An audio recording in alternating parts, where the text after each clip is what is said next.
time. Jesus told them, remove the stone. He didn't tell you to pray. Remove the stone that is covering him. Your work is to remove the stone. He didn't tell them, cast and bind the stone out. Pray the stone out. Poverty in Nigeria cannot be cast out. It cannot be declared out. It cannot be delivered out. Poverty in Nigeria is caused by stone holding the people in the grave of poverty. And those stones are in the presidency, in National Assembly, in government houses. The Lord is telling us, remove them. Stop praying about them, remove them. And how do you remove them? Remove them through election. When it's time for election, remove the ones that have not performed.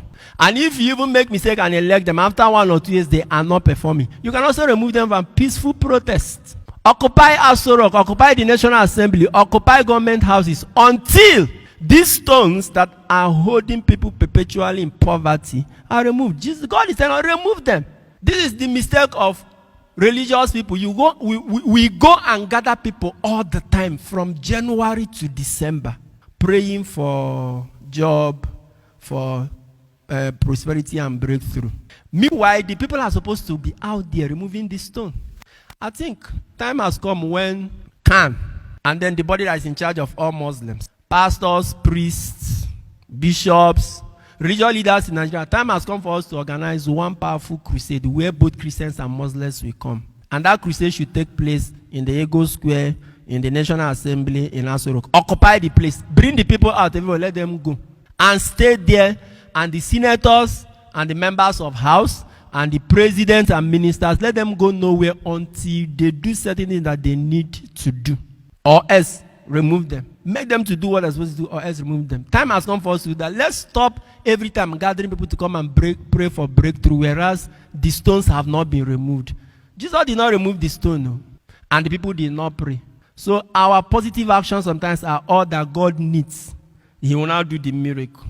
We need to remove the stones in Nigeria, the stones that are blocking, or the stones that have held our people in the grave of penury, in the grave of poverty, in the grave of joblessness. I have told you where they are. It is time for Christians and Muslims to mobilize and go and remove those stones, irrespective of where they are, who they are, or where they are coming from. We just learned that senators took delivery of exotic cars that they ordered. A country that cannot, we don't even know how many centers where COVID-19 victims can be treated. But our senators brought cars worth billions of naira. The defense that they have brought is that they ordered for the car before the outbreak. This virus broke out since last year. When they even budgeted money for that car, everybody was shouting. They still did not hear us. They went and ordered. Oh, yeah, see them now. Money that would have been used to equip hospitals. Our leaders are using it to buy expensive cars. Where are they driving to? I don't know. Many of them are in Abuja. Their office is in Abuja. Where would they drive the jeeps to?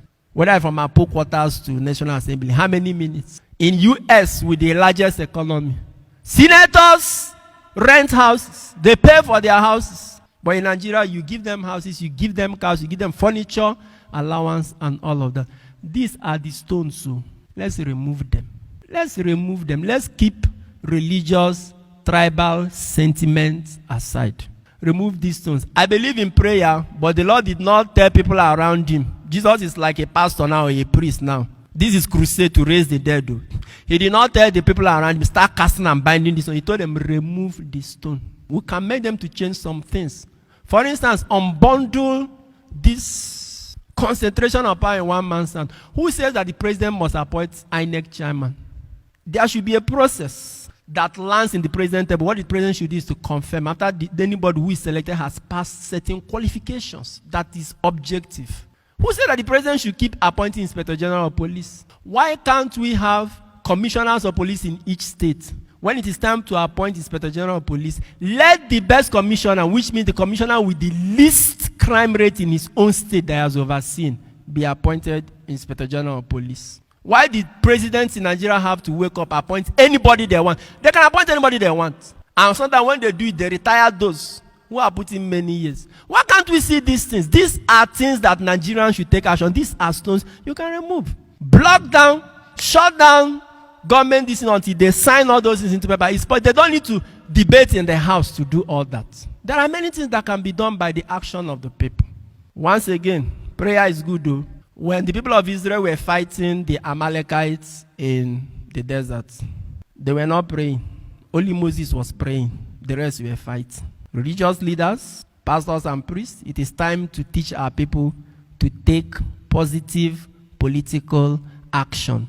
Let's stop congregating people too much for prayer. Sunday worship or once in a weekend, this is enough. All this program for this, power pack this and all of that, from January to December, religious centers are packed and all of that. Let's take example from Jesus. These people should go and remove stones while we now stay and pray for them. When they remove the stones, see the prayer Jesus said, very simple prayer. Lazarus, come out. He said, Father, I thank you. I know you have always listened to me.